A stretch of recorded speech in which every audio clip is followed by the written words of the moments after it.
morning, students. So in the last class we were discussing about in vitro fertilization, that how fertilization is done in the laboratory by collecting the sperms from the male as well as the eggs from the female, and how they are allowed to fertilize in vitro or in the lab. Okay, so now let's start with another topic, that is external fertilization. So during spring or rainy season, frogs and toads move to ponds and slow flowing streams.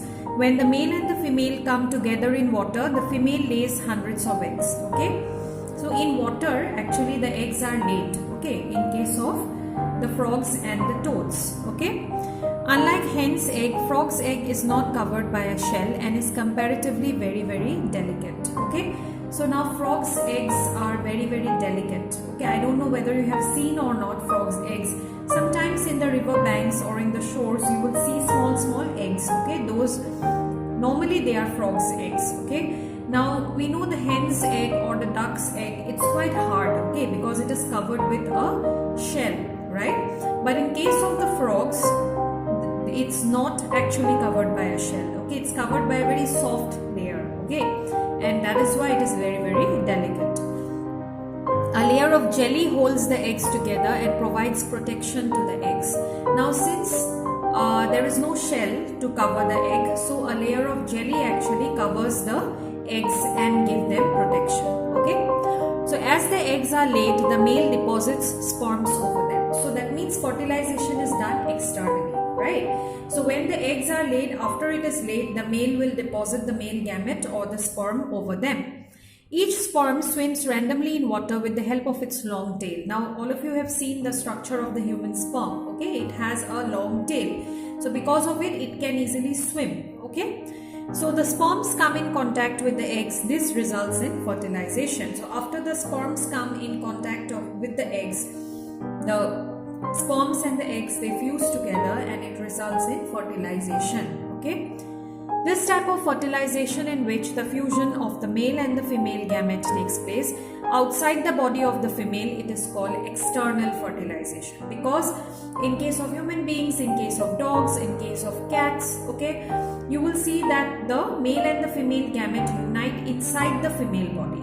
But here the male and the female gamete, they unite outside the body of the female. That is why it is called external fertilization. That means the fusion of the male and the female gamete occurs in water, okay, outside the body of the female. That is why it is called external fertilization. It is very common in aquatic animals like fish, starfish, etc. Okay, so in case of fishes or starfishes as well as frogs, you will find external fertilization. Now, though these animals lay hundreds of eggs and release millions of sperms, all the eggs do not get fertilized and develop into new individuals. Okay, so maximum of the eggs as well as the sperms, they are wasted. Okay, they are wasted. Okay, because each sperm do not come in contact with the egg. Okay, so this is because the eggs and the sperms gets exposed to water movement, wind and rainfall, because fertilization occurs outside the body of the female in water. So eggs and the sperms, they get exposed to water, they get exposed to wind, rainfall. Okay, also there are other animals in the pond which may feed on the eggs. Eggs may be eaten, isn't it? Even the frogs' eggs, they are eaten. Okay, so some other animals, if they find the egg, definitely they are going to eat up the eggs. Okay, in that way also it is wasted.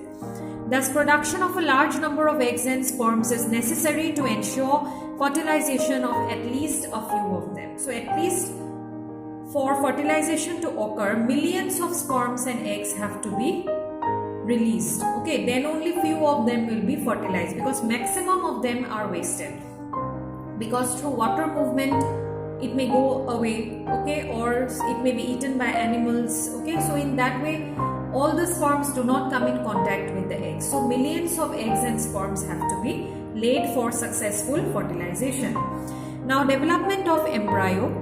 Fertilization results in the formation of zygote, which begins to develop into an embryo. Now, zygote, as I told you, zygote is the first cell, okay, which is formed, which finally develops into a new individual. It is the first cell. Okay, so how is zygote formed? Zygote is formed by the union of the male and the female gamete. When male and the female gamete come in close contact with each other, then only the zygote is formed. Okay, so that zygote, which is the first cell, will now multiply.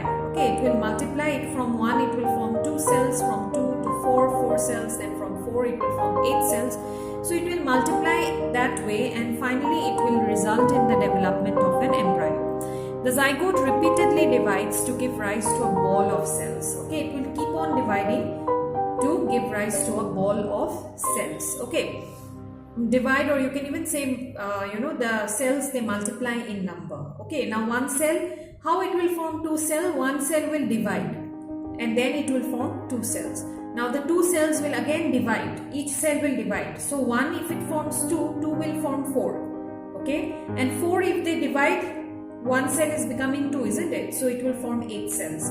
So in that way it will keep on increasing in number. Okay, the cells then begin to form groups that develop into different tissues and organs of the body.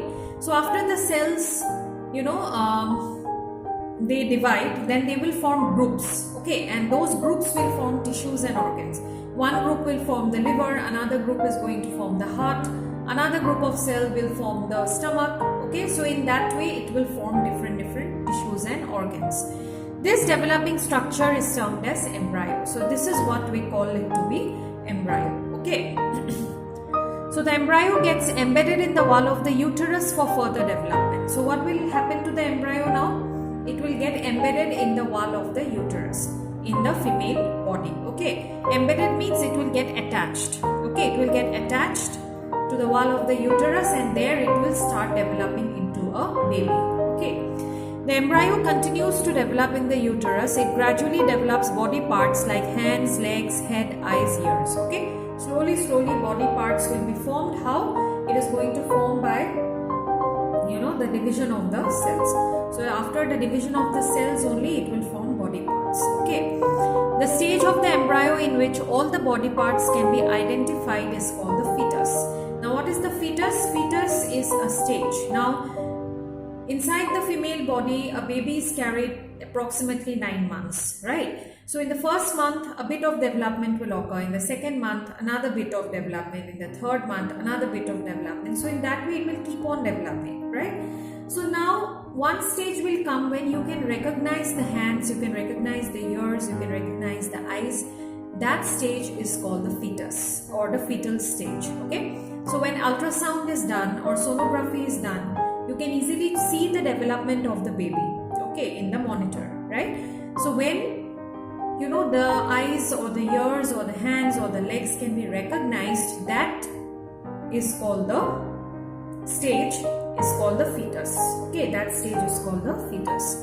Now when the development of the fetus is complete, the mother gives birth to the baby. So after the development of the fetus is over, during that stage only the mother will give birth to the baby. Okay, so that normally occurs till 9 months. Now this is the uterus. You can see how the baby is developed. Okay, head is always in the downward position, okay, so that the baby ejects out. Okay, so this is how the baby is developed and this is how it is carried. And this particular the structure, the red structure, as you can see, this is called the placenta. Placenta, Placenta. Placenta, it is a structure by which the mother can nourish the baby. That means whatever the mother eats, that actually the baby also eats. Okay, so how will there be connection between the mother and the baby? It will be through this placenta. Whatever food the mother takes through this placenta, it will go inside the baby's body. Okay, so this is how the development occurs in the uterus. Okay, this is the uterus and this particular stage is called the fetus because here you can easily see the body parts. Okay. Now, internal fertilization takes place in hens also. So this will study in the next video. Thank you all of you.